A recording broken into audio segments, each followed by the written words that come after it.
ने ये हमको जो गाली देते थे लोग कि आपके खड़े रहने से सब बीजेपी का फायदा हो रहा है, मैं फिर से कह रहा हूं, हम तो थे ही नहीं वहां पर, तो कैसे जीत गई बीजेपी? क्या क्या अनाप शनाप बोलते थे हमारे बारे में, ये टीम वो टीम। अब जब वहां पर बीजेपी जीत गई, जिम्मेदार कौन है इसका? और दूसरी अहम बात यह है कि 10 साल की एंटी इनकम्बेंसी का फायदा कांग्रेस पार्टी को उठाना चाहिए था, मगर लगता यह है कि उनके इंटरनल डिफरेंसेस की वजह से उसका फायदा बीजेपी को हो गया। और तीसरी बात यह है कि बीजेपी को अगर आप जरा सा भी मौका देंगे इलेक्टोरल बैटल में, तो बीजेपी उसका फायदा उठा लेती है। और आखिरी बात यह है कि 2024 के चुनाव के बाद भी, और पार्लियामेंट में मैंने कहा था कि जो लोग इसको कह रहे हैं कि ये बड़ी नफरत पे कामयाबी हो गई, मैं उस वक्त भी कहा था कि वो बात नहीं है।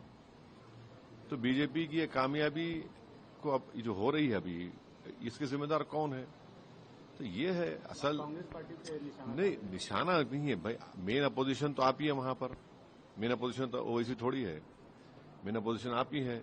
और 10 साल के एंटी इनकम्बेंसी के बाद, 10 साल और फिर आपके हालिया पार्लियामेंट के चुनाव के नतीजे के बाद एक गोल्डन अपॉर्चुनिटी थी इनके पास कि बीजेपी को हरा देते वहां से, मगर वो नहीं कर पाए। इनका अपने इंटरनल डिफरेंसेस की बुनियाद पर, अपने एरोगेंस की बुनियाद पर, तो बड़ा। इसको आप बीजेपी की जीत नहीं बल्कि कांग्रेस की नाकामयाबी बता रहे हैं आप? मेरा मानना यह है कि देखिए, मध्य प्रदेश में भी जीतना चाहिए था, छत्तीसगढ़ में भी जीतना चाहिए था, यहां पर भी जीतना चाहिए था। तो ये तीसरा ऐसा प्रदेश है जहां पर बीजेपी को हारना चाहिए था। असेंबली इलेक्शन बीजेपी जीत गई, तो ये खुद एक बहुत बड़ा पैगाम देता है कि किस तरीके से क्या हो रहा है।